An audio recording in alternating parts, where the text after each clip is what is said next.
Buenos días, gracias y bienvenidos a la Cámara de Comercio de Madrid, a nuestro Palacio de Santoña, a todos ustedes por acompañarnos en una jornada sobre los mercados internacionales. En esta ocasión pues, vamos a hablar de México y para ello contamos con la colaboración y le agradecemos que siempre están muy dispuestos para colaborar con la Cámara de Comercio de Madrid, a la Embajada de México aquí en España. Hoy nos acompaña su consejero económico y comercial y de turismo, don Gerardo Javier Guiza, que está aquí a mi izquierda, y agradecer muy especialmente a la colaboración y participación y a la amistad que ya nos une al despacho de abogados Rivadeneira, Treviño y de Campo Abogados, y especialmente a su socio fundador, Fernando Treviño Núñez.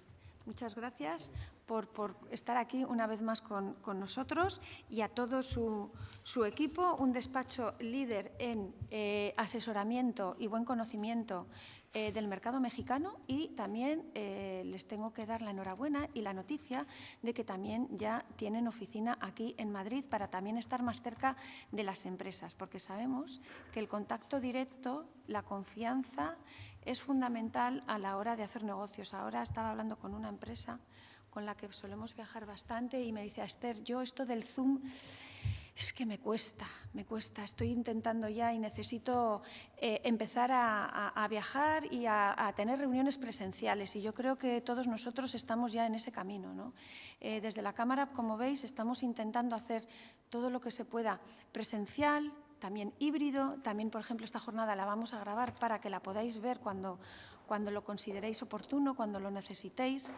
Y las misiones empresariales, pues estamos haciendo las que podemos presencial y las que no online. Pero creo que también es el momento de ir retomando el contacto directo, los saludos, las miradas. Y bueno, nosotros los españoles somos mucho de abrazos, ¿no? Entonces, bueno, hay que respetar las culturas de cada país, pero sí que creo que es importante, ¿no?, esa cercanía física que igual todos estamos echando en falta. Hoy tenemos la ocasión, vamos a través del consejero de la Embajada de México en España, nos va a presentar las oportunidades de comercio y de inversión que tenemos en México, y además sabéis que siempre hay novedades en los países, ¿no? Y entonces todos los aspectos de reformas fiscales sobre la renta, el impuesto sobre el valor agregado, el tema fiscal, la ley federal de impuestos, toda esta información nos lo van a actualizar durante la jornada de hoy. Y, bueno, creo que es importante, sobre todo a la hora de la toma de decisiones, ¿no? Cuando una empresa, pues bueno, está ya trabajando, tiene que saber qué novedades o lo va a hacer próximamente. También sabéis que toda la actividad que hacemos viene de la mano y en colaboración con la colaboración institucional de la Comunidad de Madrid, del Ayuntamiento de Madrid. Tenemos convenios con ambos organismos porque no podía ser de otra manera trabajar juntos en beneficio de las empresas. De hecho, mañana tenemos también aquí un foro sobre las ayudas a la industria y a la internacionalización que ha puesto en marcha el Ayuntamiento de Madrid, al cual os invito, si no lo habéis recibido. Está también disponible en nuestro calendario, en nuestra página web. Va a estar la vicealcaldesa. Vamos a hacer 2 mesas redondas con empresas, una de industria y otra de internacionalización, para que veáis un poco su recorrido, cómo les hemos ayudado, qué retos tienen, ¿no? Porque retos tenemos todos, y tal y como está la situación internacional, que al final veis que nos afecta a la nacional, no podemos estar aislados, pues bueno, es un momento también de colaboración público-privada, escucharos, colaborar en todo lo que podamos, y ahí estamos. También que sepáis que colaboramos con la empresa de transporte logística internacional Kühne + Nagel para todas aquellas empresas que movilizáis mercancía, tanto de España para afuera como del extranjero a España. No tengáis duda en contactarnos con las necesidades que podáis tener. Bueno, pues tenemos una nueva realidad, como estaba comentando, con desafíos. Nosotros confiamos y desarrollamos las relaciones comerciales entre las empresas. México pues es un mercado importante, la segunda economía en Latinoamérica, con una notable apertura comercial, una privilegiada relación bilateral con un mercado tan importante también para nosotros como es el mercado americano, con 125 millones de habitantes, población joven, una demanda en constante aumento, con un potencial de crecimiento, con oportunidades de negocio que las vamos a escuchar hoy. Tiene más de 12 tratados de libre comercio con 46 países. Esto creo que al empresariado nos anima y nos ayuda a hacer negocios en los diferentes países. Las relaciones bilaterales entre España y México pues son buenas. Esto también ayuda a que a la hora de estar en los países que seamos bien recibidos en los diferentes mercados. Ojo, el marco legal no es fácil, tiene sus complejidades, por decirlo de alguna manera. Por eso también es importante apoyarnos en expertos que dominan este tema, y esto no solo pasa en México, esto pasa pues, en todos los mercados, ¿no? Que os voy a hablar de Colombia, que os voy a hablar de Brasil, que os voy a hablar del resto de países. Yo siempre digo a los empresarios, tenéis que cerrar negocio y hacerlo lo más seguro posible, con un contrato que os ayude, que os avale, con un buen asesoramiento, escuchar, plantear vuestras dudas y protegeros. Por un lado, a nivel legal, y también protegeros vuestra marca, vuestra propiedad intelectual, vuestra propiedad industrial, ¿vale? Entonces, son aspectos claves a la hora de dar pasos. También informaros que vamos a ir a México en misión empresarial en mayo, del 10 al 14. Ya tenemos las empresas. También podéis venir con nosotros a México en cualquier momento del año a través de nuestros servicios personalizados. Que sepáis que además hemos desarrollado desde el año pasado un programa de técnicos de comercio exterior. ¿Esto qué quiere decir? Que con el apoyo económico y la colaboración institucional de la Comunidad de Madrid tenemos a 20 personas en diferentes oficinas comerciales por el mundo al servicio de las empresas de Madrid. Les hemos formado durante 300 horas el año pasado.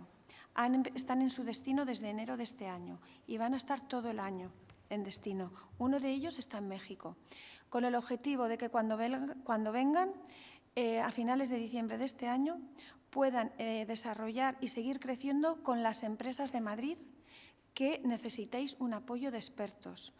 Empezaremos con apoyo económico. ¿Esto qué quiere decir? Que parte del sueldo de estas personas será apoyado económicamente. Les podréis conocer, ver cómo trabajan y enseñarles cómo desarrollar vuestro negocio en las empresas. Si necesitáis personal cualificado, creo que es una oportunidad que no podéis desaprovechar. Y bueno, yo no me quiero extender más, porque ahora vamos a ir un poco al centro y a lo que nos interesa. Vamos a hablar de México. Y quiero dar la palabra a don Fernando Treviño.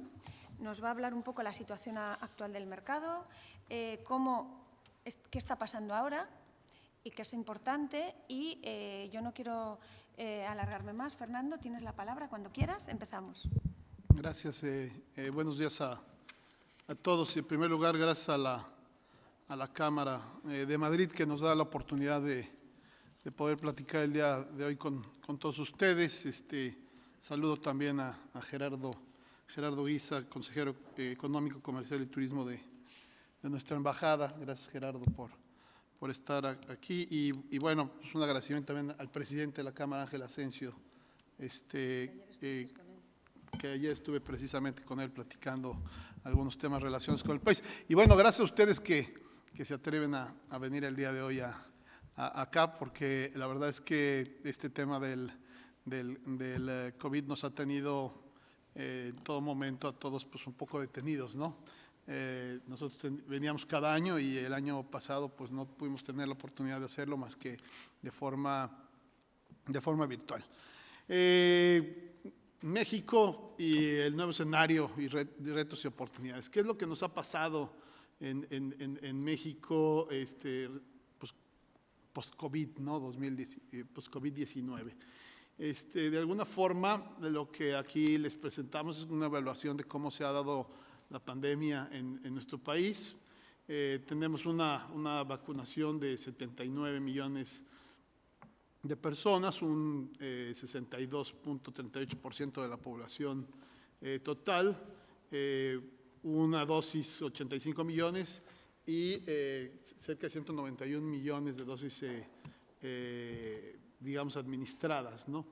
Hemos tenido una red de protección social, un fortalecimiento en el sector salud y medidas de apoyo financiero que se han venido dando a lo largo del país para reactivar sectores, reactivación de sectores como turismo, transportes y manufacturas, que son esenciales en todo el país. Así se ha comportado de alguna forma pues esta pandemia. Al día de hoy traemos por ahí en datos, creo que se ve medio borroso, pero el 66% de la población en México contra el 64% de la población mundial es lo que se ha vacunado. Por supuesto, ya estamos en la tercera dosis y llevamos cerca de 7 casos diarios en promedio de confirmados de COVID o contagiados por el COVID, lo que pues trae una tendencia, lo que pareciera ser a la baja, aunque pues esto, como todos sabemos, no tenemos nada en común. Seguro, porque ya estamos viendo que está pasando en algunos otros países, nuevamente contagios. Yo siempre digo, vivimos en México, vivimos entre 2 volcanes. Uno se llama el Popocatépetl y el otro se llama el Iztaccíhuatl. El Popocatépetl es el volcán más grande del mundo activo. Entonces, la verdad es que decimos hay que aprender a vivir con el volcán. Tal vez un día nos encuentren como Pompeya, ¿no? Así, y mira, era un abogado que estaba en su oficina y ahí quedó. Pero pues si no vivimos con el volcán activo, no vamos a vivir. Entonces hay que aprender a vivir también con la pandemia, es lo que nosotros decimos. México sigue siendo uno de los países más competitivos para la inversión, de alguna forma, digamos, productiva a nivel nacional, y tenemos sectores, digamos, bastante agraciados por esta situación. ¿Por qué tenemos esta posición en inversión productiva? Pues por una posición geográfica, un capital humano joven. Bueno, la posición geográfica, como ustedes saben, cuenta con una importante fuente de recursos también naturales que van favoreciendo el desarrollo de actividades productivas. Tenemos un capital humano joven y calificado, tenemos muchos jóvenes, ¿no? Todavía en el país, con costos competitivos, el tamaño de la fortaleza del mercado interno, un crecimiento económico y una economía abierta a través de las redes de acuerdos de libre comercio que ya comentaba Esther hace un momento.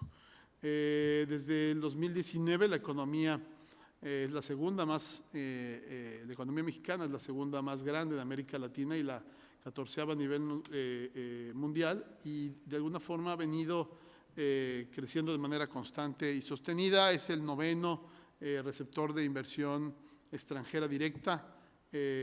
Estos con datos a 2021, es decir, en México la inversión extranjera sigue llegando de forma importante, y eso nos hace tener este noveno lugar. Los principales sectores de receptores de inversión extranjera directo pues ha sido la industria manufacturera, los servicios financieros, comercio, minería, transporte, construcción, electricidad, medios masivos, alojamiento temporal, entre otros. Y con datos de la Secretaría de Economía, España sigue consolidándose como el segundo. Yo acá tengo 6 años de venir a dar estas pláticas y siempre hablo de que el segundo inversor en el país sigue siendo España. Y aquí con datos a 2021 nos lo demuestran con el 13.7% de la inversión extranjera directa de empresas españolas. Como ustedes ven en la gráfica, por supuesto nuestro principal socio comercial es Estados Unidos, por obvias razones, y posteriormente España, incluso por arriba de Canadá, Japón, Alemania, entre otros países. Eso es un tema muy importante. México se ubica en el lugar 60 de los 190 de la clasificación mundial que mide la facilidad para hacer negocios de acuerdo con el estudio de Doing Business, elaborado por el Banco Mundial ahora en el 2020. Y somos el país más competitivo para hacer negocios en América Latina y entre los más competitivos de las economías en desarrollo. Los sectores de inversión, de acuerdo a los datos de la Cámara de Comercio Española, es, por supuesto, la generación, transmisión y distribución de energía eléctrica, 8.500 millones de dólares, el sector de la construcción con 8.000 millones de dólares, y hay un crecimiento de enero a septiembre en minería con un 6% y con manufactura de un 7%. Con sectores de oportunidad que durante el 21, digamos, pues despertaron intereses de participación, como es el sector, y aquí es bien importante mencionarlo, agroalimentos. Sectores de alta tecnología, fintech y ciberseguridad, que son de alguna forma pues, sectores que han venido creciendo de forma importante en el país. La participación internacional que tenemos, como ya bien se comentaba, bueno, pues tenemos muchos acuerdos, un total de 29 acuerdos. Tenemos y participamos de forma diversa en organizaciones como el G20, en la OCDE, por supuesto, la OMC, en APEC y, digamos, pues todos los acuerdos que tenemos firmados, amén de todos los acuerdos internacionales que México y tratados de libre comercio que ya mencionaba Esther, que tenemos en el país. Hay un comercio bilateral importante en cuanto a temas de servicios. Hay mucho tema de informática, licencias, por supuesto temas legales, técnicos y de ingeniería, comercios de mercancía y servicios turísticos. Es el primer lugar en América Latina receptor de las exportaciones españolas con el 20.7% del total exportado a la zona y un 1.74% del total exportado por España. La internacionalización de las empresas mexicanas es responsable de que nuestro país ya se ha convertido en el sexto inversionista en España, tercero en 2020 y primero de América Latina.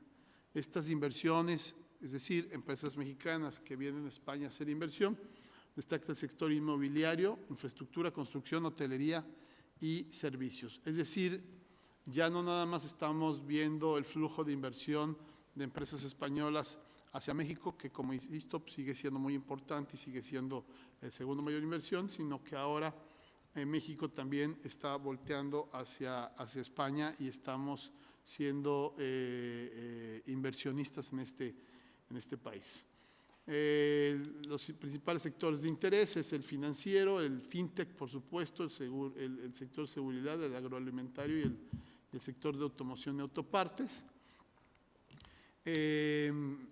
Por supuesto, en México, pues los dos grandes bancos son los grandes inversionistas en el país, el BBVA y el Santander, y ya hay algunos otros bancos o banca especializada como Sabadell, operadoras de seguros como por ejemplo esta empresa Mapfre. En el sector salud lo que hemos estado viendo es transformación de startups médicas. En días pasados en un evento de la Cámara era muy interesante ver cómo a través de un iPad y poniendo el rostro en el iPad y a través de datos biométricos la máquina te sacaba cierto estudio diagnóstico médico a través de este tipo de instrumentos hoy tecnológicos que van a permitir llegar a dotar de productos de salud, digamos, a muchos rincones que se encuentran en el país. Ocupamos el segundo lugar entre los países de la región que concentran mayor financiamiento para empresas fintech. Hoy día tenemos dos empresas ya unicornio, una que se llama Kavak, que es una empresa de renta de autos, y otra que se llama Bitso, esa de la cual yo me siento muy orgulloso porque esa empresa la constituimos nosotros y es el segundo unicornio que le llaman, que son empresas que valen más de 1.000 millones de dólares. Esta vale 4.000 millones de dólares. Cuando yo les platico cómo llegaron los chavitos, porque son unos chavitos los que llegaron a la oficina a platicarnos de su proyecto, para empezar tenemos que empezar hasta cambiar nuestros lenguajes, porque hablan lenguajes totalmente distintos todas las personas dedicadas a estos temas fintech. Entonces, bueno, pues hoy día son muy atractivos en el país. Y bueno, hay un horizonte importante de crecimiento por razones primordiales: la población con baja inclusión financiera y la alta penetración de la telefonía móvil que hay entre los mexicanos. Todavía hay mucha oportunidad en este sector. El sector agroalimentario, me parece que en México es un tema en el que deberían de poner mucha atención. Me parece que es uno de los sectores donde hay mucho futuro en el caso de nuestro país. Digamos, hay muchas de las grandes y más importantes empresas del mundo ya instaladas ahí, pero tenemos un territorio muy amplio, muy vasto en esta materia, siendo parte, digamos, de la producción agropecuaria a nivel mundial. Nosotros pues cooperamos solamente con el 2%, frente, por ejemplo, a China, que coopera con el 22.3%, ¿no? Y Estados Unidos es el principal exportador mundial, por ejemplo, siendo la soya su principal producto, y México se ubica en el lugar 15. Entonces, hay oportunidades en este sector con estas tendencias, ¿no? Presentan 8 grandes tendencias ante los cambios en el modo de consumo y la distribución. Estas principales tendencias son la calidad y la trazabilidad, por supuesto, bueno, el Internet de las cosas, la revolución en las entregas. Ahora todos somos testigos y hemos disfrutado, digamos, de esta revolución en las entregas. Omnicanal, estilo de vida saludable, todo el mundo queremos comer mejor, economía circular, ingredientes alternativos, agritech y bueno, esto que les hablaba yo de la calidad y la trazabilidad. El impacto, por supuesto, que la pandemia y el alargamiento de la emergencia sanitaria tuvieron efectos en estos sectores, con reducción en la oferta de cárnicos derivados de los cierres en las plantas empacadoras de Estados Unidos, retrasos en las cadenas de suministro, nuevas regulaciones en las industrias con alta concentración de personal, que también pues, se redujo toda esta participación. La reducción en la demanda de alimentos que se sirven principalmente en restaurantes que pues, estuvieron cerrados mucho tiempo. Obviamente todo el flujo comercial, digamos, se hicieron muchos nuevos esquemas de cocinas, black kitchens que le llamaban, ¿no? Entregas a domicilio, cocinas especializadas para ser entregados en los alimentos en las casas. Y bueno, por supuesto, pues todo el tema de la reducción en la demanda turística, que también afectó a todo este sector. Por eso insisto que este impacto del COVID lo que trae ahora son beneficios, porque el sector está al día de hoy abierto, ¿no? El sector, por ejemplo, del turismo está empezando a reactivarse, ya los restaurantes están haciendo lo propio. Entonces, aquí vemos muchas oportunidades, amén del campo. El campo necesita mucha tecnología en México y ahí hay grandes oportunidades. Y ustedes en España son grandes inversores y poseen gran tecnología en estas materias. Oportunidades, pues migrar de la producción con fertilizantes químicos a buscar alternativas orgánicas y biodegradables, y reforzar el interés de los productores para ubicar cadenas de suministro más cerca del mercado norteamericano, ¿no? el famoso nearshoring que le llaman ahora. Y otro de los sectores importantes que tenemos en nuestro país y que sigue siendo también muy atractivo y que es parte de donde ustedes también tienen una participación importante es la producción de vehículos, y somos el cuarto en exportaciones. Hay cerca de 600 proveedores en México en materia de nivel 1 que hacen suministros, digamos, de partes originales, y somos el séptimo productor de autopartes a nivel mundial, ¿no? Empresas que destacan son temas de vehículos pesados, como estas compañías que aparecen en la pantalla. Hemos encontrado en México, pues es un lugar ideal para el ensamble de automóviles. Vemos cada vez más y más compañías acudiendo a estas, y nos aporta el 20.8 del PIB manufacturero.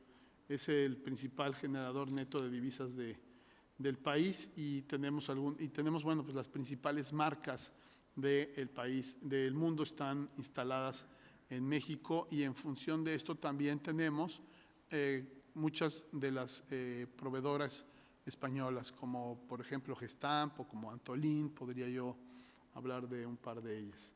De alguna forma estamos siendo afectados también en nuestro país con un poco de disminución de ventas de vehículos.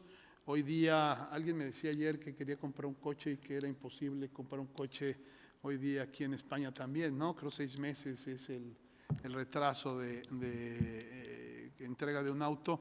Nos pasa exactamente lo mismo en México. Hay que esperar de 6 a 9 meses para que nos entreguen un vehículo.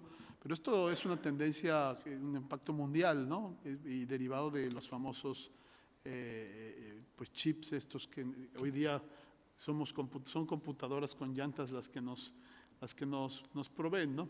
Entonces, este sector de autopartes ha tenido, digamos, este reporte de exportaciones, y sí hemos tenido una caída anual respecto del 2020, pues por obvias razones y por lo que yo comentaba hace un momento. Todavía esperamos algo de inestabilidad en este año y escasez por escasez de productos en el sector, aunque se busca un equilibrio entre oferta y demanda hacia este semestre del año, y estamos, lo que decía yo, la escasez de componentes y el reducido número de compradores, ¿no? La propia AMIA, que es la Asociación de Automotores en el país, señala que será pues hasta el 2024 cuando esto se volverá a estabilizar, y habrá crisis de semiconductores. ¿Y qué pasa aquí? ¿Por qué nosotros pensamos que esto es una oportunidad? Porque no podemos pensar que vamos a acabar o tenemos que esperar a que llegue el 2024 y que esto se reactive para hacer los proyectos de inversión. Más bien, los proyectos de inversión creo que ahorita es el momento de realizarlos, de llevar a cabo estas planeaciones y empezar a pensar en que para el 2024 tendremos que estar listos para arrancar. Entonces, a mí me parece que dos grandes sectores, bueno, los retos para este sector es, por supuesto, el tema de la inflación, el tema del TEMEC, que, digamos, pues trae todo el apartado de las reglas de origen y las diferencias de aplicación con criterios con Estados Unidos.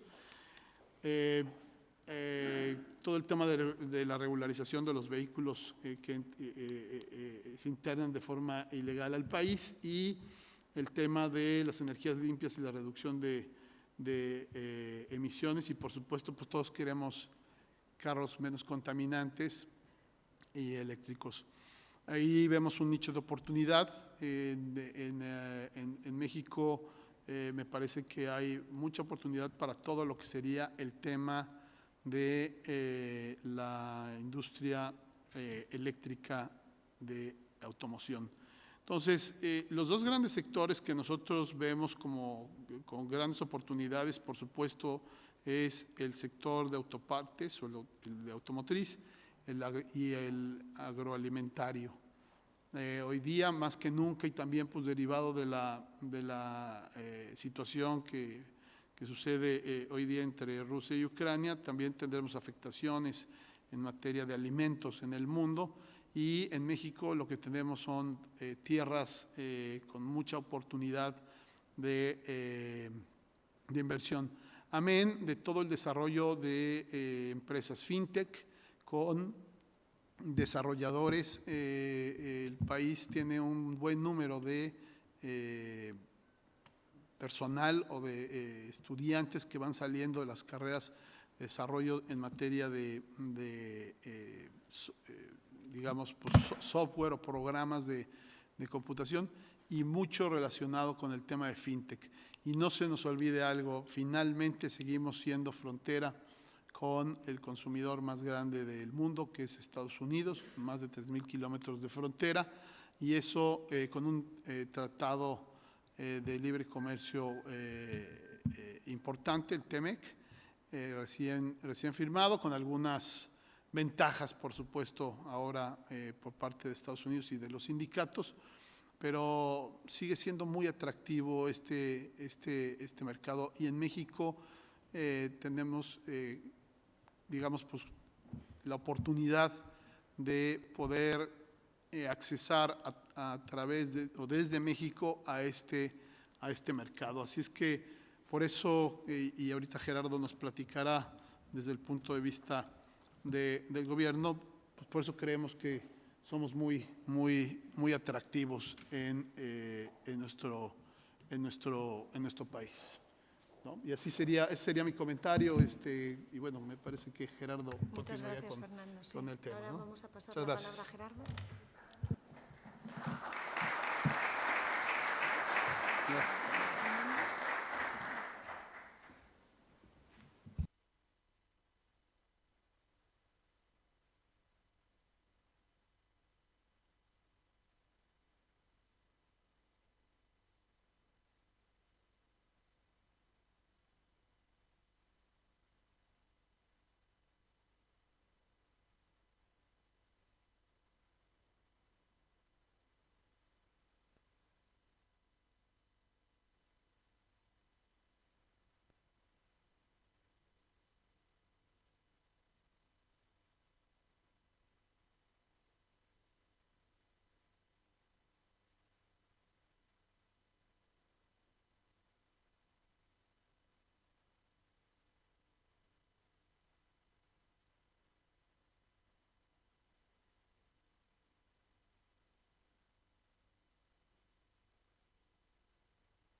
¿Qué tal? Muy buenos días. Me da mucho gusto acompañarlos esta mañana. Antes que nada, a nombre del embajador designado de México, el embajador Quirino Ordaz Coppel, que está por arribar a Madrid, de hecho, estará por arribar a Madrid esta semana. Y quiero agradecer a la Cámara de Comercio, Oficial de Comercio de Industria y Servicios de Madrid, por esta oportunidad de acompañarlos y compartir una charla con ustedes, con amigos de México y empresarios que buscan la internacionalización de sus empresas y tienen un interés especial en hacerlo en México. De igual forma, saludo atentamente a mis amigos del despacho Rivadeneiro, Treviño y del Campo, con quienes ya he compartido en otras ocasiones esta oportunidad de presentar al país y presentar las oportunidades de negocio que tiene y las oportunidades pues, de negocio y de inversión para las empresas españolas.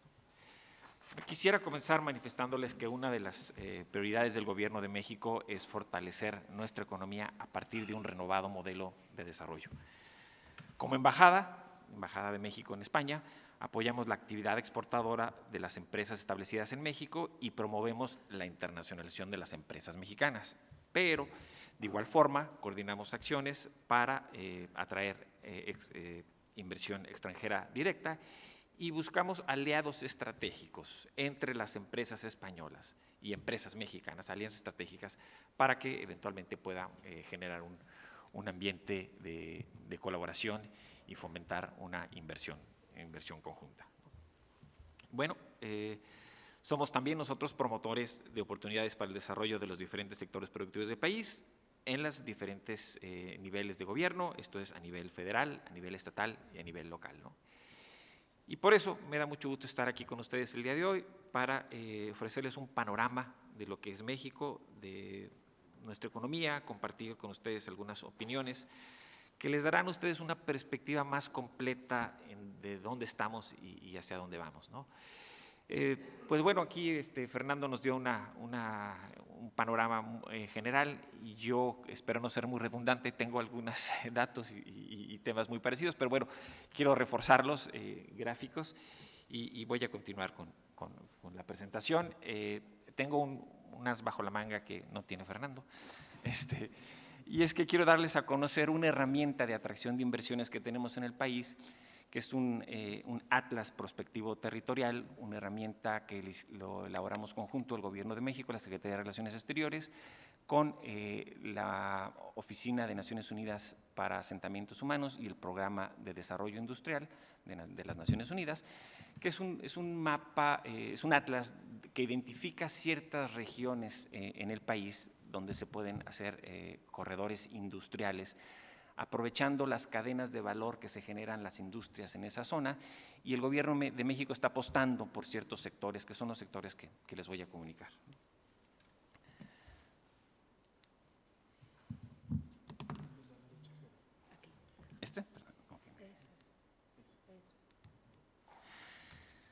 Bueno, pues empecemos. Hoy en día, debido a nuestra estabilidad macroeconómica, México cuenta con una inversión productiva a nivel internacional, tenemos baja inflación y tenemos un fuerte mercado interno, ¿no? La presente administración, la administración del presidente Andrés Manuel López Obrador, ha orientado sus políticas de desarrollo en un marco de disciplina fiscal, austeridad presupuestaria y combate a la corrupción, lo que da mayor certeza a la hora de hacer negocios contando con reglas claras y bien establecidas.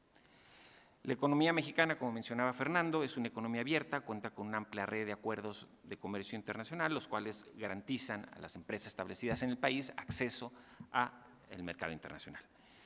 Contamos con una infraestructura que facilita su conectividad, tenemos grandes recursos naturales, favorecemos el desarrollo de actividades productivas, además de que tenemos atractivos naturales que lo convierten en un gran destino turístico.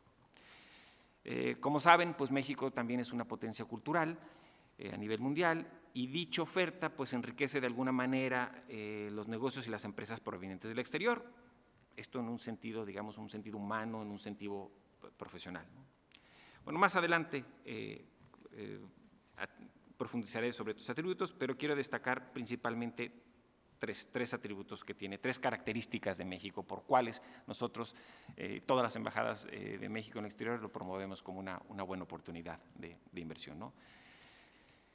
México se distingue por tener una geografía estratégica, ofrecer costos competitivos y por contar con un capital joven, humano y bien calificado. Ahora, si me permiten, les voy a proyectar un pequeño video que en síntesis les va a dar una imagen de esto que me refiero. Y este video se intitula ¿Qué han escuchado de México últimamente? Cuando termine el video quiero que me den, que lo tengan en mente por alguna pregunta o algún comentario que me quisieran hacer al respecto, ¿no?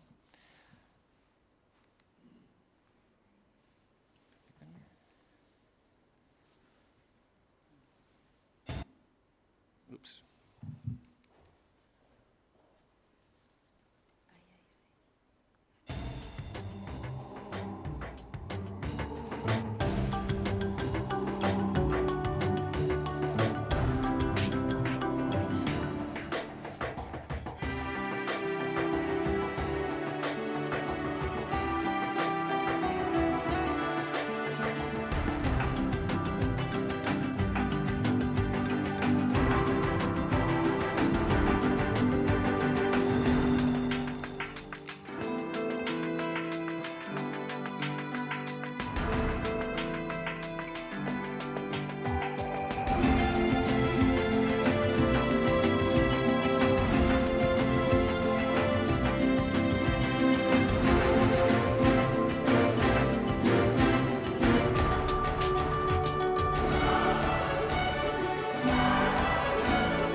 Bueno, pues en este mismo tenor continúo, y ahora es donde no quiero ser un poquito repetitivo con lo que mencionó mi colega Fernando, pero pues voy a pasar rápidamente unas de estas filminas, ¿no?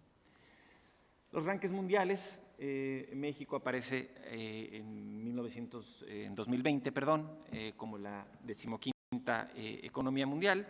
Es el 9º país en captación de inversión extranjera directa, 11º exportador y 13º importador. Ocupó el puesto 60 en 190 países en el índice Doing Business. Y nuestro reporte en el reporte de competitividad global del Banco Mundial ocupamos el número 48 de 141 países analizados, ¿no? Pues esto hace que México sea una economía sólida y abierta. Analistas de distintas firmas de consultoría internacional ubican a México como la 9ª economía, y para el año 2050 pues estaremos la 7ª economía, por encima de algunos países importantes como Japón, Alemania y Reino Unido, ¿no? Hay una cosa muy importante que quiero enfatizar aquí, voy a seguir más adelante, pero la importancia de México en el comercio internacional y en las inversiones internacionales, o sea, en la inversión extranjera, en los flujos de inversión extranjera, es su tamaño. De esto voy a profundizar más tarde, pero estamos hablando de una economía de 127 millones de habitantes. Es una economía mayor que cualquier economía en términos de población, que cualquier economía en Europa, si no incluimos a Rusia en esta ecuación. Rusia tiene una parte europea, pero Rusia pues tampoco estamos muy distantes a su población. Ellos tienen 140 millones y nosotros tenemos 127, ¿no?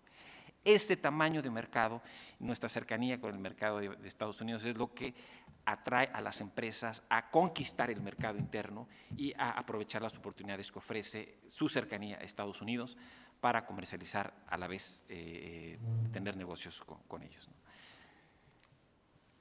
Estas ventajas estratégicas, como les comentaba, pues básicamente se centran en un factor indiscutible que solamente la tienen unos países. Vaya, no pueden trabajar por ella a menos que lleguen a conquistar un país y ubicarse como vecino, pero bueno, es nuestra geografía, ¿no? Tenemos una frontera que compartimos con Estados Unidos de alrededor de 3,000 kilómetros de cruces fronterizos. Tenemos 9,300 kilómetros de litoral. Somos el 14 país más grande del mundo, con casi 2 millones de kilómetros cuadrados. Y bueno, como pueden ver, pues también nos queremos ver nosotros como un ombligo del mundo, ¿no? Estamos en una ubicación privilegiada, y en el mapa pueden ver que estamos pues equidistantes a todas las regiones del mundo. Nuestra proximidad geográfica a las capitales de comercio mundial nos distingue y nos da, pues como enseña en esta gráfica, una ventaja muy importante en lo que se refiere a traslados logísticos de buques, ¿no? Es decir, estamos apuntando aquí, señalando aquí los principales países que importan y que exportan, y los tiempos de traslado a las principales capitales de cada uno de ellos al resto del mundo. Y en el caso de México, que lo señalamos con verde, pues vemos que los tiempos de traslado son relativamente bajos, ¿no?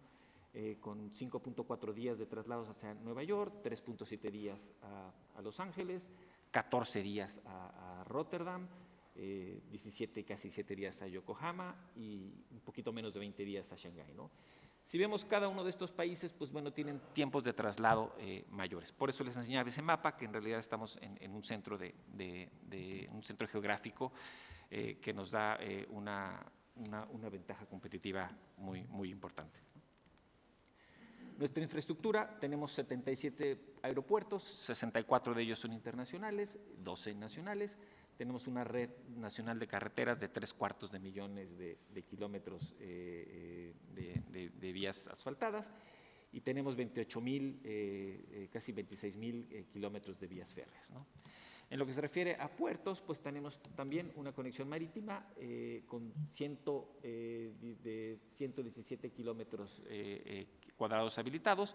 Tenemos 58 puertos en el Océano Pacífico y 59 puertos y terminales en el Golfo de México. demografía, esto es lo que les comentaba.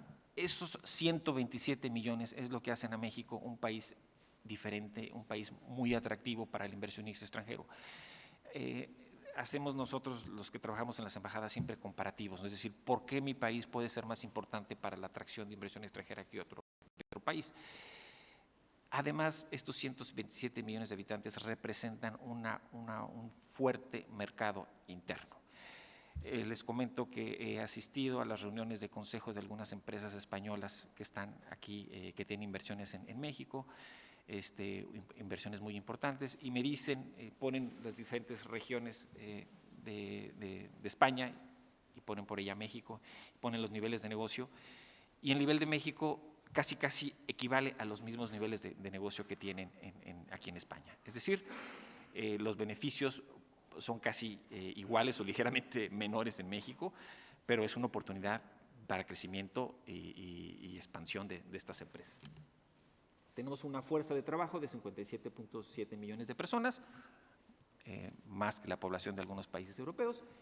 Y tenemos aquí el video que les mostré hace rato era un video que tenía ya como 4 años que lo habíamos sacado, pero tenemos una fuerza de egresados de ingeniería de alrededor de 126,000 personas anuales, ¿no? Esto nos pone, en lo que se refiere a personal capacitado, que tenemos más graduados de ingeniería y manufactura y construcción que en Estados Unidos, un 61% más que en la India. Tú me dices, bueno, pero no es posible, en la India son muchos. Sí, pero hay muchos más graduados en México, y tenemos el doble que Brasil, ¿no? A pesar de que son países enormes y generan muchos egresados, ¿no?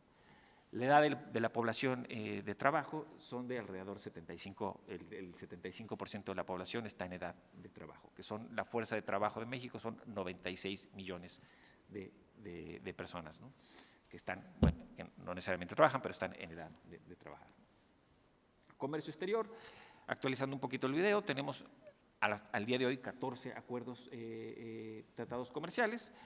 Esto es muy importante. Tenemos también unos 24 acuerdos de libre comercio, 50 mercados en 24 acuerdos de libre comercio, 9 acuerdos de complementación económica y acuerdos de alcance parcial. Vaya, lo estamos juntando, ¿no? Son 14 acuerdos comerciales más 9 acuerdos de complementación económica y alcance parcial. Como potencia exportadora, nuestras exportaciones equivalen al Producto Interno Bruto de muchos países desarrollados. Bueno, países medios, países que dirían, bueno, estos son países de primer mundo, en el caso, por ejemplo, de Países Bajos, de Suiza, pero todos estos países, si su empresa quiere moverse para allá y expandir, tienen un mercado pequeño. La única diferencia que hace México de estos países es el tamaño de su población. Es por eso que el mercado interno es un factor muy importante para la consideración de generar alguna inversión hacia el país.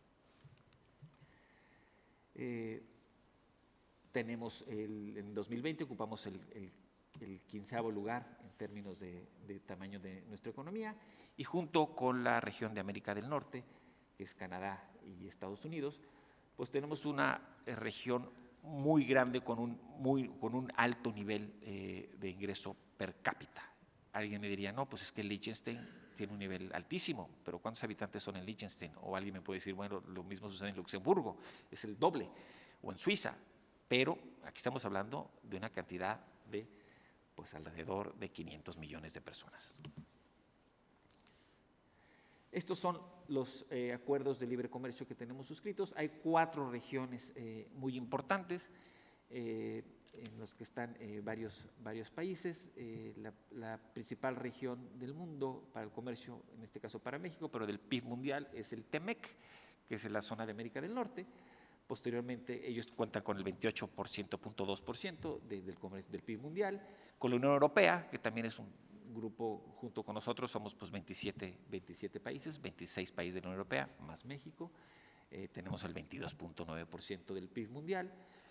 En un esquema sudamericano, tenemos una alianza, la Alianza del Pacífico, que es pues algo subregional, constituye alrededor del 2.4%. Es pequeño porque la población en estos países pues también es pequeña, ¿no? El factor México le agrega a este acuerdo, una dimensión importante en términos de comercio. Un proyecto que se quedó un poquito apachurrado después de la salida de China y Estados Unidos es el TIPAT, ¿no? el Tratado Transpacífico, que creo que tiene muy amplias posibilidades de expansión, y tenemos ahí un acuerdo de libre comercio con países muy particulares, muy importantes también, Japón, Australia, Singapur, Vietnam, que son actores importantes en el comercio internacional. Para mencionar brevemente, lo mencionaba Fernando, en 2018 iniciamos la renovación del Acuerdo de América del Norte, el Telecán, lo terminamos en 2020 y fue una especie de modernización de acuerdo que ahora obliga a los estados miembros a tener un mayor contenido local, un mayor contenido de la región en sus exportaciones. Esto es el principal motivo y factor del incremento de inversión extranjera, inversión española en México en los últimos años. Las empresas españolas, para aprovechar las ventajas que ofrece el mercado de Estados Unidos, de América del Norte, han trasladado parte de su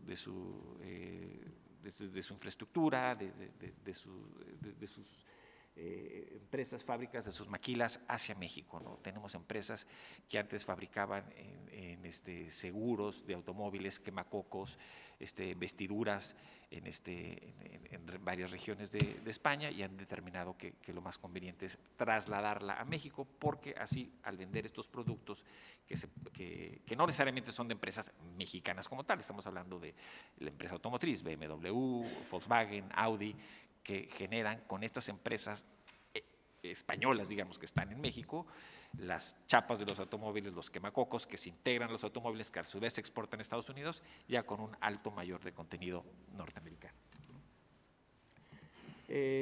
Con la Unión Europea, pues tenemos este acuerdo de libre comercio que se espera que entre en vigor pronto.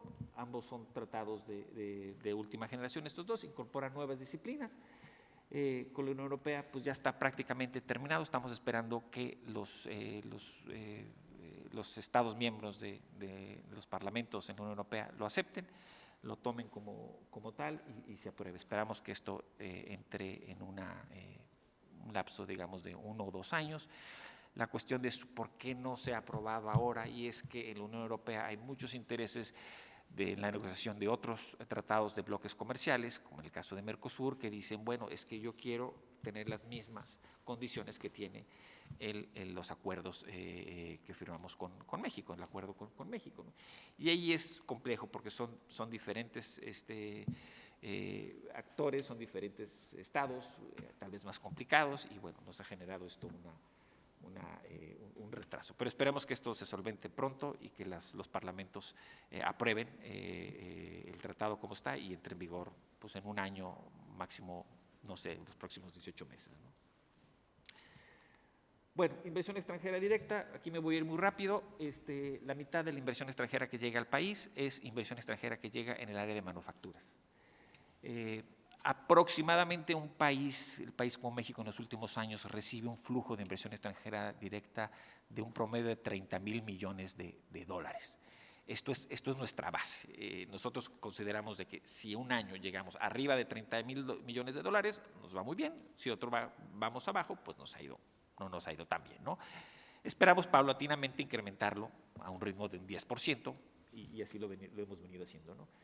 ¿Dónde están los sectores de inversión extranjera directa? Pues llegan en el sector secundario, que es el sector de transformación de las manufacturas. En este caso tenemos ahí aproximadamente 30,000 millones de dólares en inversión. El primario, 100 millones de dólares. El secundario, 18,000, casi 19,000. Y el terciario, que es el sector servicios, alrededor de 14,000, ¿no? Esta es la tabla que les decía, y como pueden ver, desde 2014 a la fecha, pues no hemos bajado, salvo en 2020, que bajamos, y por razones que todo el mundo sabemos, hemos bajado abajo de los 30,000 millones de dólares, ¿no? Hay un dato que les voy a dar muy importante y que nosotros estamos monitoreando. Ustedes saben que La inversión extranjera en México, España, bueno, tal como han mencionado, ocupa, España es el segundo inversor después de Estados Unidos, con un aproximado de un 14%, ¿no? 13.7%. Ahorita hay una operación que se está cocinando, que es la venta de un banco muy importante en México, el banco Citibank, que es una inversión que en el año 2000, cuando se vendió, fue un hito, hizo que entrara tanto dinero al país que inclusive se depreciara el dólar. Tuvimos que esterilizar como gobierno la cotización del dólar. Ahorita en México, a raíz de la pandemia, el dólar igual se está depreciando o se está sobrevalorando. Esta inversión fuerte que contemplamos que surja, pues ya anunciará un aviso en las próximas semanas, si es que este banco español decide comprar los activos de la banca, los negocios de la banca Citibank, pues catapultaría la inversión extranjera en alrededor de 11.000, 12.000 o 13.000 millones de dólares, lo que pondría a España en otro plano, ¿no? Tal vez muy aparejado a lo que se lograría con las inversiones con Estados Unidos, ¿no? Vaya, esto es un sueño guajiro, ¿no? Pero aquí nosotros, como responsables de buscar oportunidades de inversión, estamos muy optimistas de que así sea. El negocio de la banca en México es muy interesante y es muy productivo. Hay un gran interés en el sector de la banca, y las empresas españolas lo saben. Tenemos pues, prácticamente 3 bancos españoles en México, dos de muy grande, y está tan atractivo porque, a diferencia de Europa, donde todo el mundo está bancarizado, no sucede así en México. Entonces ellos tienen tasas de desarrollo, de crecimiento año con año en niveles muy importantes, ¿no? La inversión española en México en este momento, como pueden ver, en 2021 fue de 13.7%. Si esta inversión se da, que sería aproximadamente entre 12.000 y 11.000 o 12.000 millones de dólares, pues bueno, estaríamos sumándole, imagínense, una inversión de alrededor de la mitad de esta captación, ¿no? Para irme muy rápido aquí, el Gobierno de México anunció en 2019 varios proyectos de inversión. Estos, financiados por el gobierno, fueron por alrededor de 43.000 millones de dólares. Son proyectos de infraestructura, es el programa sexenal. Son 147 proyectos en total, se han completado 72 y quedan todavía pendientes unos 80 en el resto del sexenio, ¿no? Los más proyectos emblemáticos, los más sobresalientes, son el corredor multimodal interoceánico, la refinería de Dos Bocas, el Tren Maya, que es un tren que se está haciendo en el sureste, y el sistema aeroportuario metropolitano, que es el aeropuerto Felipe Ángeles, que hace una semana inauguró, hace una semana y media, inauguró tuvo su primera salida, sigue construyéndose. Lo más importante, para que ustedes puedan ver, es que empresas españolas de infraestructura están colaborando con empresas mexicanas en todos estos proyectos, ¿no? En el caso de Tren Maya, en cada tramo del Tren Maya hay una empresa española que ha ganado las licitaciones y que está atendiendo, prestando asesoría o los servicios de ingeniería, ¿no? Muy bien, facilidades de operación. ¿Por qué México conviene? ¿Por qué México es fácil para el inversionista extranjero? Porque el inversionista requiere menos trámites, en menos días, para abrir un negocio y para sacar un permiso de construcción. Estas cifras, si las pueden ver, tal vez no lo alcancen a ver ahí, pero si lo comparamos con otros países, pues solo los países desarrollados tienen de alguna forma menos días que nosotros. Pero, por ejemplo, en días para iniciar negocios tenemos 8.4 días, Canadá tiene 1.5 días, y países como Brasil pues tienen alrededor de 80 días, ¿no? Igual los trámites para conseguir un permiso de construcción en México tardan 15 días, el número de trámites para obtener este permiso, y el número de días para obtener el permiso, pues en México son 82 días, que es bastante reducido, ¿no? Costos de operación. La tasa de impuesto en México se grava menos veces se grava a las empresas, comparado con otros estados. El número de pagos en México de impuestos al año por las empresas son alrededor de 6. La tasa de impuesto total por la ganancia en México, bueno, es elevado, pero comparativamente con otros países en desarrollo es bajo. En este caso, estos datos son de alrededor del 55.1%, ¿no? En Canadá, en los países desarrollados es menor, pero cuando estamos hablando de los países en desarrollo, ¿no? El nearshoring, y este concepto es un concepto que seguramente lo han escuchado, es lo que le llamamos nosotros la externalización o subarrendamiento de algún proceso de producción. Estos son cambios que trajo la pandemia. La pandemia dijo, bueno, tenemos nuestros mercados de fabricación, de maquila, tal vez muy lejos, cuando nuestros principales mercados importadores están más cerca. Estados Unidos decidió, ¿por qué estoy haciendo las cosas en China? ¿Por qué las estoy haciendo las cosas en el sudeste asiático? Si en México tengo una zona con alto nivel competitivo, con preparación, con mano calificada y aparte mucho más cerca, ¿no? Entonces, eso ha originado que se trasladen muchas empresas, muchas inversiones, en este caso de Estados Unidos, igual que otros países europeos, porque les ha representado unos ahorros de alrededor del 26%, ¿no? 23%. Ya tenemos una tradición maquiladora nosotros por la diferencia de precios en la zona norte, pero esto se ha ampliado a todo el país. Entre los 10 países de mayor atracción para la inversión extranjera directa está México, en lugar 10. Y como pueden ver, los países China y de Estados Unidos y Hong Kong y algunos países del sudeste asiático ocupan los primeros lugares, pero nosotros estamos ahí en la pelea, ¿no? Igual, potencial del nearshoring, pues estamos en lugar 15, ¿no? Por arriba de nosotros está Vietnam, bueno, Ucrania, yo no creo que ya esté, pero Indonesia, Serbia, República Checa, todos estos países están cercanos, son manufacturas, lugares de manufactura para mercados cercanos, ¿no? Y bueno, estas ventajas, en el caso del nearshoring para nosotros es estar cerca de Estados Unidos, ¿no?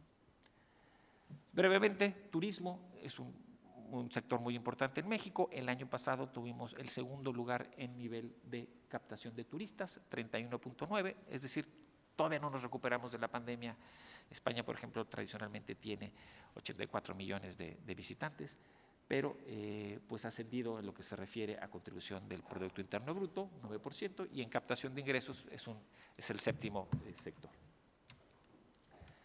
La pandemia, ya no voy a adentrar mucho en esto, ya lo mencionó Fernando, pero bueno, sí, la pandemia efectivamente implicó que tuviéramos que readecuar nuestras políticas de desarrollo y fomentar, dedicar algunos recursos, más recursos al sector salud, y en algunos momentos tuvimos que detener la economía para cuidar la salud. Sin embargo, no cerramos por completo y eso nos puso en un trampolín, y ahorita que estamos con la reactivación económica estamos en otro lado. El sector turismo es un claro ejemplo, ¿no? Deben de saber que únicamente Aeroméxico, que es la aerolínea mexicana que vuela a España, cerró solo 14 días en sus vuelos a España, ¿no? Ningún otro país o otra aerolínea cerró tan poco tiempo. En el caso de Iberia, por ejemplo, ellos tuvieron que cerrar 3 meses, ¿no? Eso pues, significó una pérdida muy, muy importante. Los empresarios, inversionistas viajaban y venían durante este tiempo de la pandemia. Ahora bien, este es el tema que decía que mías bajo la manga, que les quería comentar. Es una herramienta de atracción de inversiones que desarrolló el Gobierno de México junto con la Oficina de Naciones Unidas para los Asentamientos Humanos y el Programa de Naciones Unidas o la Organización de Naciones Unidas para el Desarrollo Industrial. Este atlas pues, genera un análisis estratégico para identificar sectores de mayor potencial de desarrollo en territorios específicos alineados como corredores, aprovechando las características únicas del lugar con el propósito de que estos sectores se desarrollen a través de mayor inversión, ¿no? Las bases de los pilares de este estudio o para este trabajo es pues básicamente aprovechar las oportunidades que ofrece la localización, la integración comercial estratégica y el desempeño económico. Las industrias que le voy a dar son las industrias que están aquí a mi derecha, que el Gobierno de México ha determinado como aquellas industrias que valdría la pena y que el Gobierno quisiera apoyar para que captar mayor inversión extranjera y tener mayor desarrollo en estas zonas, ¿no? La primera de ellas es la industria eólica de aerogeneradores. Y este es en un corredor en el norte del país, de Monterrey, Saltillo, La Laguna. Tiene una tasa de crecimiento anual mundial de alrededor de 7% y el valor en este momento de esta industria es de 1.352 mil millones de dólares. La cadena de valor de generadores consiste en varios eslabones que van desde la proveeduría de materias primas, manufactura, ensamblaje de componentes y planeación de parques eólicos y hasta la transmisión de electricidad a los consumidores, ¿no? México tiene la capacidad de producir insumos necesarios para esta industria, como son acero, cables, pintura, y estos elementos son fundamentales para la construcción de las torres eólicas que permiten pues, lograr una reducción en costos de importación y un aumento del contenido nacional. La segunda industria es la industria farmacéutica. Este tiene una tasa de crecimiento de alrededor de 4.3% mundial. Hay un déficit global de alrededor de 31.430 millones de dólares de demanda sin satisfacer. Y las preparaciones farmacéuticas es algo que en México se puede aprovechar, especialmente en este corredor, que son los estados de Coahuila, Durango, Sinaloa y Zacatecas, son varios municipios.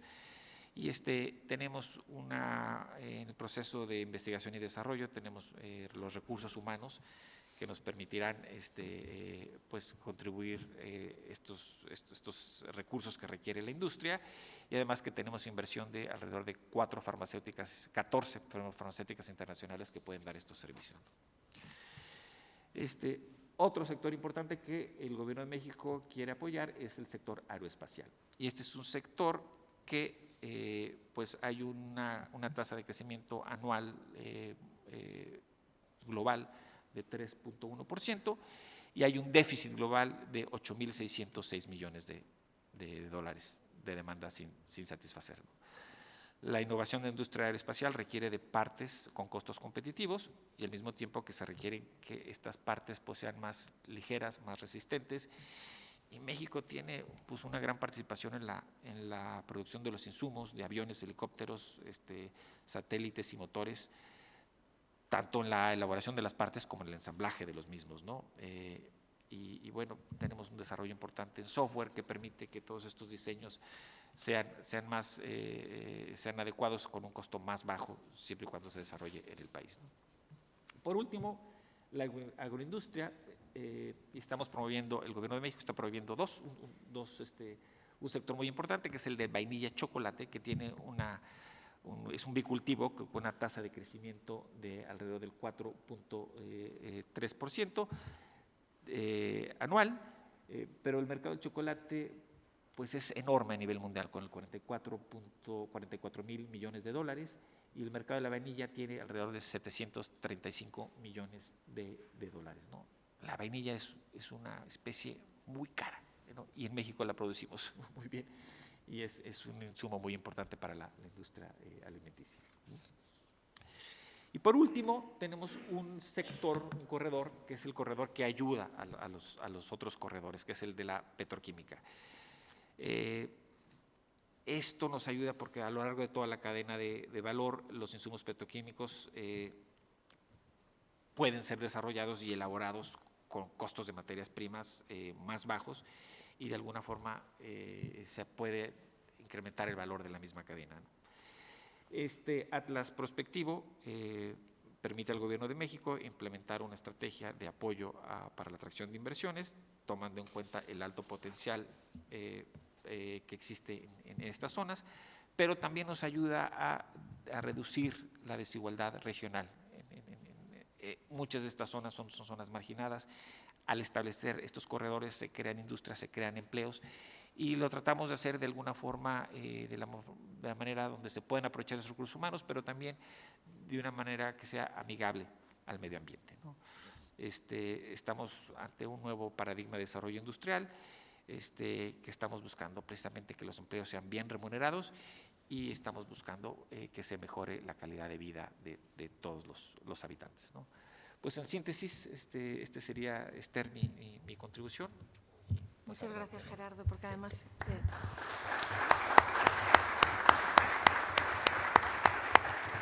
nos has dado información muy cualitativa y muy interesante con este último Atlas de México para las oportunidades de las empresas. Y ahora vamos a abordar otro tema diferente. Vamos a hablar de las novedades fiscales que hay en México, de la mano de Jesús Echegaray Cabrera, También indicaros que después de su intervención vamos a tener una pequeña pausa, vamos a coger fuerzas, vamos a tomar un café de unos 15 minutos y luego retomaremos las diferentes intervenciones de esta mañana, ¿vale? Porque es mucha información y también hay que estirar un poco las piernas. Y bueno, pues ahora vamos a ver la parte fiscal, que además Jesús la sabe hacer muy interesante y amena, ya lo vais a ver. Hoy no traigo chistes, así que.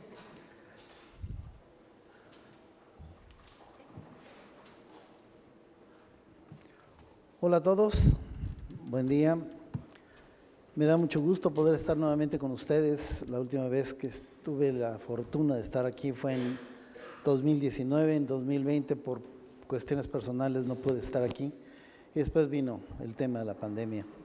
Pero me da mucho gusto nuevamente poder estar con ustedes y platicar un ratito de algunas de las modificaciones fiscales que consideramos son importantes, que voy a compartir con mi compañero y amigo Ismael Bustamante. Yo voy a hablar de 3 temas.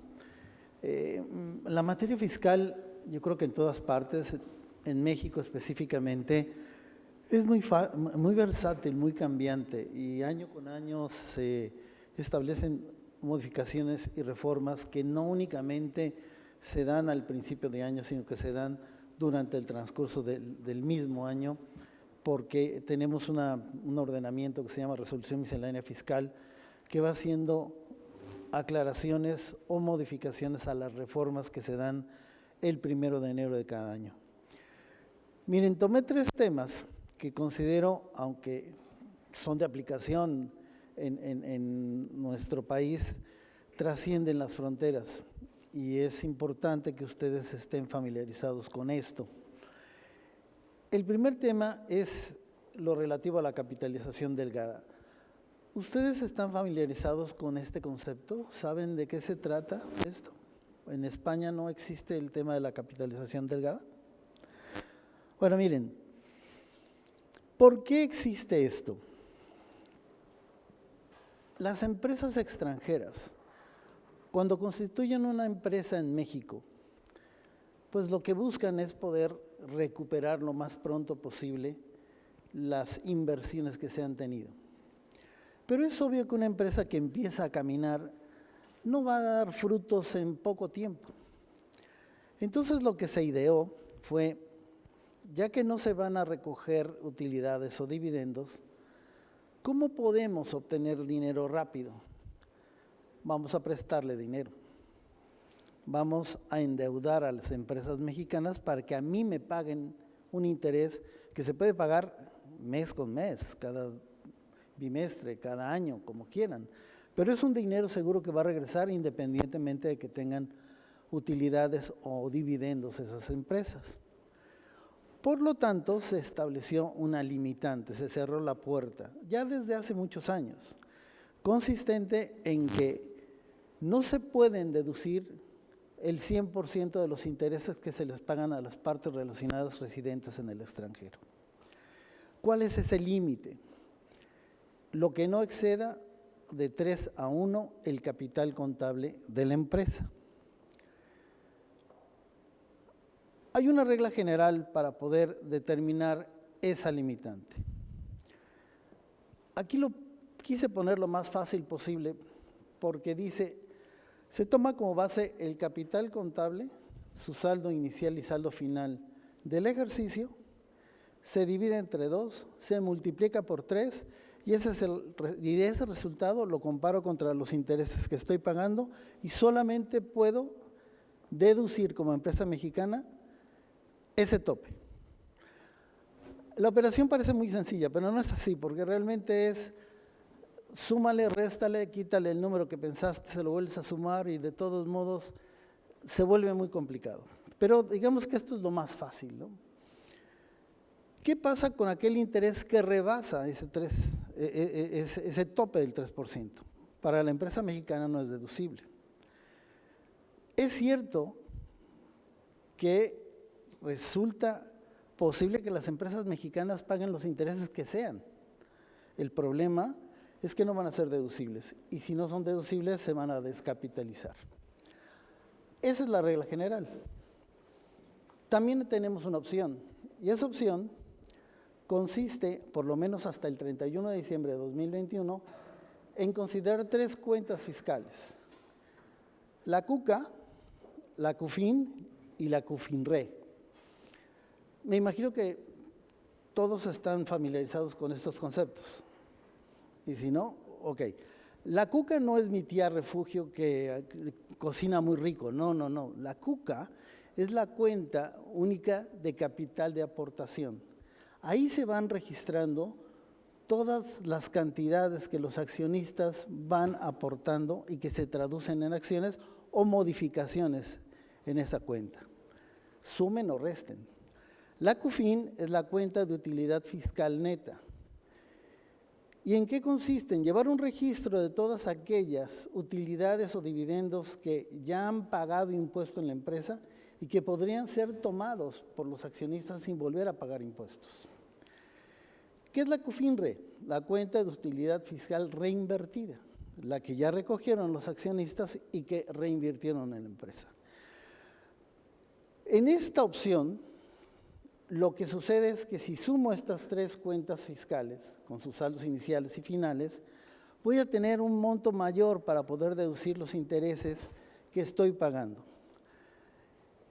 Y además me decía que tenía yo la obligación de aplicarla por lo menos 5 años a partir del primero en que yo aplicara la misma. A partir de este año hay una modificación, o mejor dicho 2.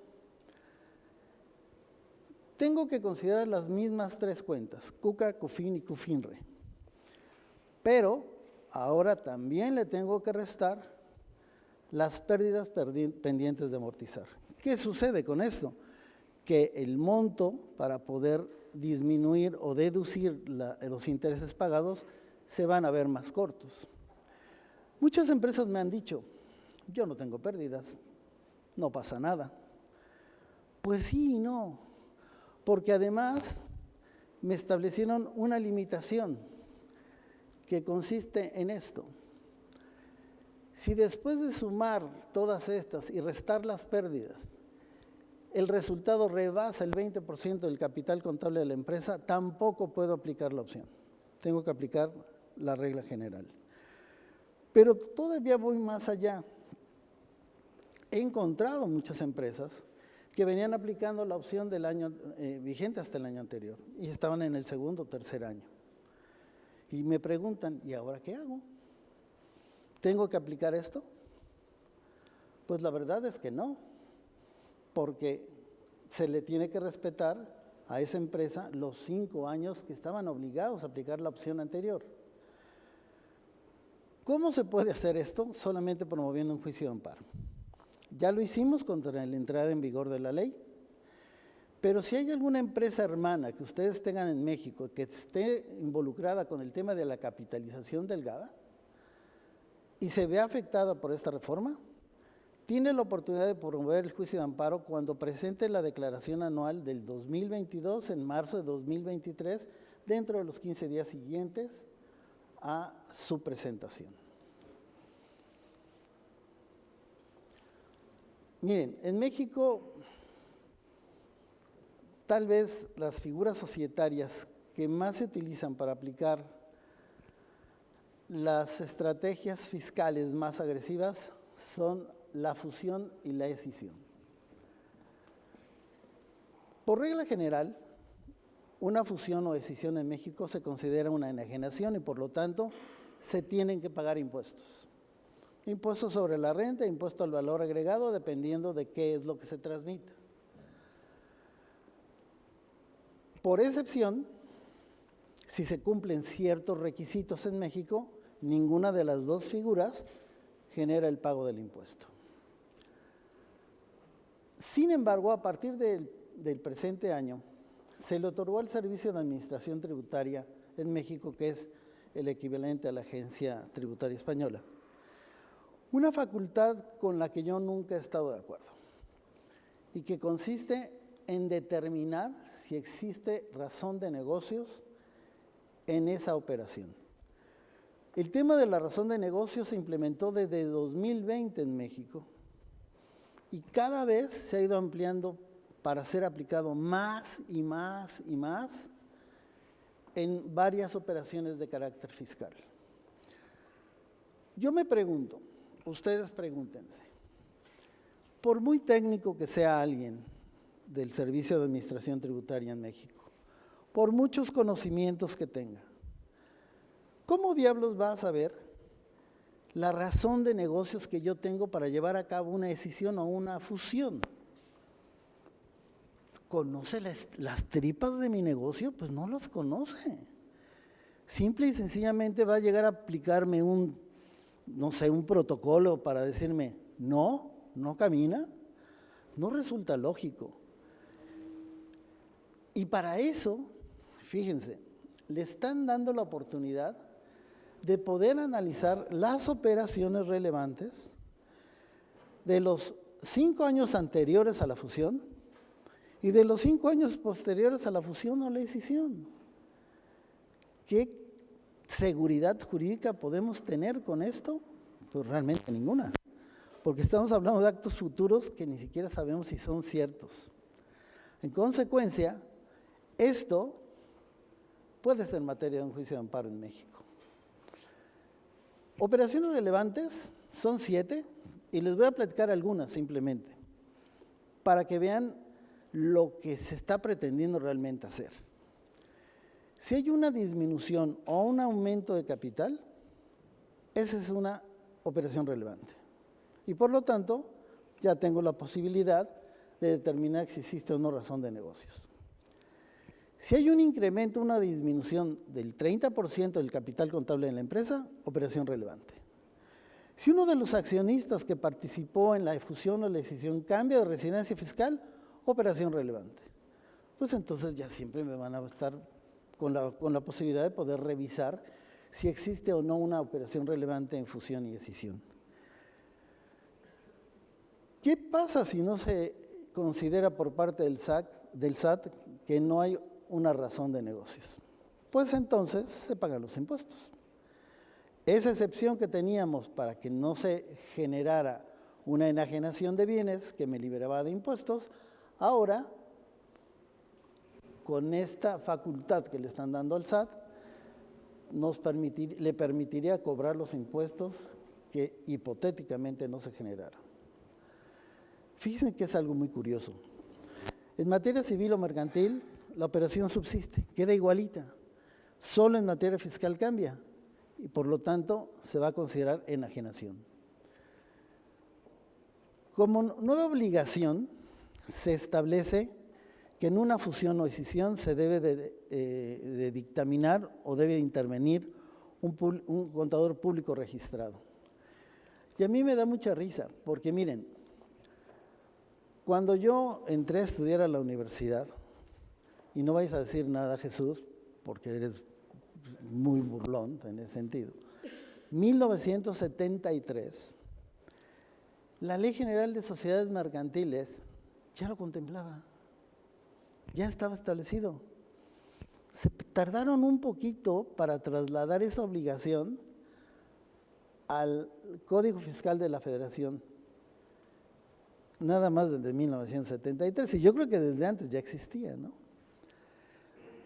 También dicen que en materia de escisión es necesario que se transmita capital social, porque hipotéticamente en México, al momento de hacer una escisión, no se estaba transmitiendo capital social.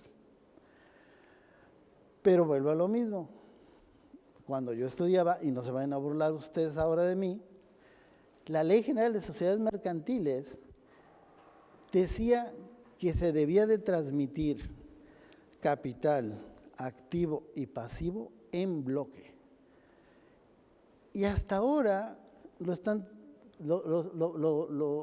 plasman en nuestras leyes fiscales. Tal vez la única ventaja que tenemos es esto, que la operación va a ser dictaminada por un contador público registrado, porque hipotéticamente le va a dar mayor fortaleza a esa operación para que no tenga que ser revisada por el SAT. Pero bueno, se puede dar de todos modos.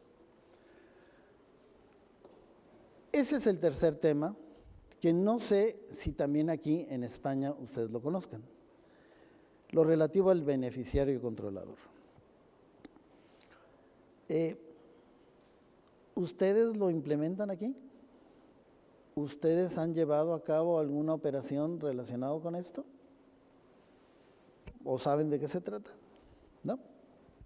Bueno, miren, esto sí no es algo que se le pueda imputar al Servicio de Administración Tributaria. El Fondo Global de Transparencia y de Intercambio de Información para Fines Fiscales, conjuntamente con el GAFI, el Grupo de Acción Financiero Internacional, han establecido una serie de medidas a nivel internacional con el fin de poder determinar, conocer o saber el comportamiento de entidades jurídicas o personas físicas relevantes y así poder intercambiar información entre los países cuando exista una solicitud de ese tipo.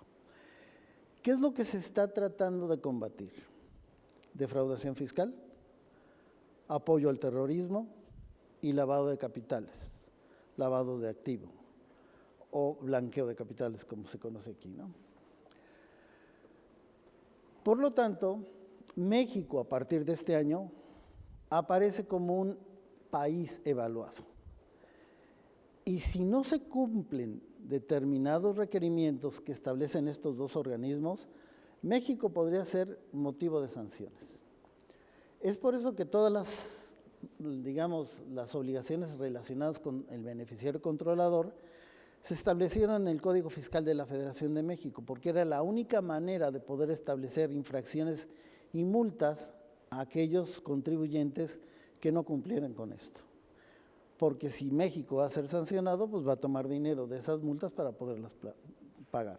Evidentemente, lo que se busca es que no suceda esto. ¿Quién es el beneficiario controlador de acuerdo a la definición en México? Aquí lo están viendo. Quien perciba directamente o a través de terceros el beneficio de un ente jurídico, como ustedes quieran llamarlo, una persona moral o una entidad societaria o un contrato que dé origen diferente a personas físicas, es quien perciba directamente. O bien quien ejerza directa o indirectamente el control de un ente jurídico. O bien el administrador único, los integrantes del Consejo de Administración. Pero tiene que ser en ese orden, ¿eh? Primero tenemos que intentar identificar a este. Si está imposibilitado, entonces tenemos que identificar a este. Y si no podemos identificar a ninguno de los dos primeros, entonces el administrador único o los integrantes del Consejo de Administración. Muchas empresas me han dicho en México, pues mira, yo me voy por esto, que es lo más fácil. No, pero es que espérate, tienes que de todos modos acreditar o justificar, documentar que no pudiste cumplir con los dos primeros. ¿Quiénes son los sujetos obligados para identificar al beneficiario controlador? Pues las propias personas morales, los propios entes jurídicos, en donde participan las personas físicas. Lo que nosotros estamos buscando es conocer a la persona física que en última instancia va a obtener el beneficio de todas esas empresas. ¿Quiénes indirectamente podrían participar en esto? Los fedatarios públicos y las entidades financieras. Y fíjense, ya nos hemos encontrado con el hecho de que algunos fedatarios públicos, notarios públicos, corredores públicos, se han negado a constituir empresas en México si no les identifican al beneficiario controlador. Y evidentemente eso retrasa la constitución de una empresa en México y obviamente lo que hemos estado hablando de las inversiones. Porque si no se constituye la empresa, entonces puede que incluso se aborte ese tema. Y las entidades financieras. No puedo abrir una cuenta bancaria en México si no le digo a la entidad financiera quién es el beneficiario controlador, lo cual también puede ser un poquito grave. ¿Quiénes están facultados para solicitar la información? Originalmente el Servicio de Administración Tributaria, la Agencia Tributaria Española equivalente aquí, y adicionalmente los registros públicos, los fedatarios públicos, la UIF, que es la Unidad de Inteligencia Financiera en México, la Comisión Nacional Bancaria y de Valores, etcétera, etcétera. Estos van a actuar simplemente como auxiliares. El único que tiene facultad original para eso es el SAT. ¿Cuándo se debe de proporcionar la información? Dentro de los 15 días posteriores a que el SAT me lo solicite. Y tengo la posibilidad de solicitar una ampliación de plazo de 10 días si es que lo solicito dentro del plazo original de 15 días. Lo que nosotros le estamos diciendo a las empresas en México es: sean preventivas, no sean reactivas. Porque si llegara el SAT a solicitarme esto y no tengo integrados los expedientes, es evidente que ni los 15 más los 10 me va a dar tiempo para poder cumplir. Y ya veremos las sanciones más adelante.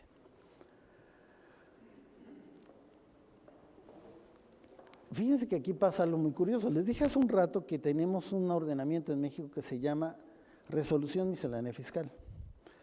Esa resolución, hipotéticamente, solo debe de establecer facilidades a los contribuyentes para cumplimentar las obligaciones fiscales de las leyes, pero no puede establecer obligaciones adicionales.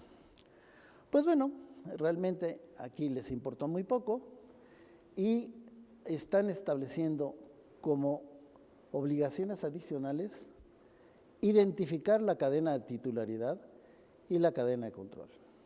Eso no está en la ley, está en una resolución miscelánea, que no es ley, pero que para ellos, para el SAT, sí es ley. ¿En qué consiste la cadena de titularidad? Es el supuesto en que se ostente la propiedad indirecta a través de otras personas morales. Y la cadena de control, quien ostenta el control indirecto. Parece lo mismo, pero no. La primera es propiedad y la segunda es control. ¿Cuándo se debe de actualizar la información? Cada vez que haya un cambio en la identificación del beneficiario controlador. Y tengo 15 días para poderlo hacer. Esto no quiere decir que yo tenga que estarle informando al SAT cada vez que hay un cambio dentro de esos 15 días. Yo debo de documentar dentro de los 15 días siguientes si existe un cambio en el tema del beneficiario controlador. ¿Qué información se debe de reunir? Para beneficiario controlador son 22 fracciones. Para cadena de control y cadena de titularidad son 5. Y ahí les van algunas. Obvio, nombre de la persona, que sea el beneficiario controlador, que además coincida con una identificación oficial. Domicilio o domicilios. Muchas personas tienen varios domicilios, tienen varias casas, tienen varios señores, varias señoras, entonces tienen que identificar todos. Estado civil, si es casado o si tiene concubinos o concubinas, también van a tenerlos que identificar. Y algunos ahí es donde empiezan a repelar. ¿Cómo voy a transmitir esa información si es privada, no? Pues lo tienes que hacer. Si tienes una residencia fiscal, tienes que identificar la residencia fiscal. Si tienes diferentes nacionalidades, tendrás que señalar esas diferentes nacionalidades. Y hay una pregunta que yo ya no sé si hacerla o no hacerla, porque cuando la hago me encuentro con diferentes posiciones, la del pesimista o la del optimista. Cuando pregunto sexo, alguien me dice, no, joven, a mi edad ya eso no funciona. O viene el optimista que me dice 3 veces al día. No, es que estoy hablando de si eres hombre o si eres mujer, no estoy hablando de otra cosa. Entonces, también esos datos tan pequeños los tenemos que señalar. 22 fracciones y las tenemos que cumplir forzosamente. ¿Qué pasa si no las cumplimos? Ahí están las multas. Las multas pueden ir hasta 2 millones de pesos, que son 88,000 euros, más o menos, o la más baja de 500,000. ¿Qué es lo que nosotros les hemos pedido a las empresas en México y a las empresas en el extranjero? Reúnan la información. En México forzosamente, pero las empresas extranjeras deben de entender que también están obligadas en proporcionarles a las empresas mexicanas la información que les están requiriendo. Nos hemos topado con el hecho de que empresas extranjeras se niegan rotundamente a entregar esa información. ¿Por qué? Porque vuelvo a lo mismo. Puede ser que la empresa mexicana esté constituida por 2 o 3 empresas morales de capital extranjero. Bueno, pues eso no me importa. Ahora tengo que ir sobre las que están encima de esas 2 o 3 empresas morales. Y muchas veces me puedo encontrar con que también son empresas morales. Pero voy subiendo la escalera y forzosamente voy a tener que llegar a una persona física. Y esa persona física no quiere entregar la información. Es necesario e indispensable que si ustedes tienen empresas en México y les requieran esa información, entiendan que la tienen que proporcionar, porque si no, ponen en peligro a las empresas mexicanas con estas multas que son altísimas, porque además, si se dan cuenta, son por cada beneficiario controlador que no se identifique. Si tengo 5 beneficiarios controladores, imagínense, 10 millones de pesos,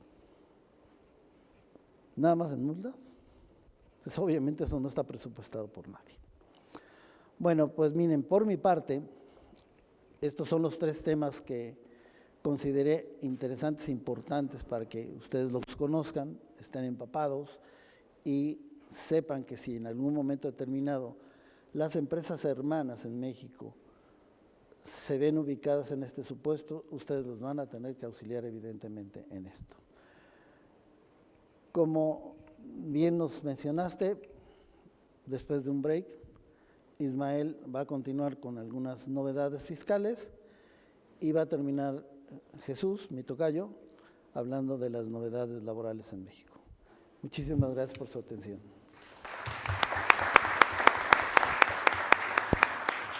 Muchas gracias, Jesús. Pues nos vamos a dar, a las 11:30 empezamos ya a pensar volver, así que descansamos, estiramos las piernas un rato. Gracias.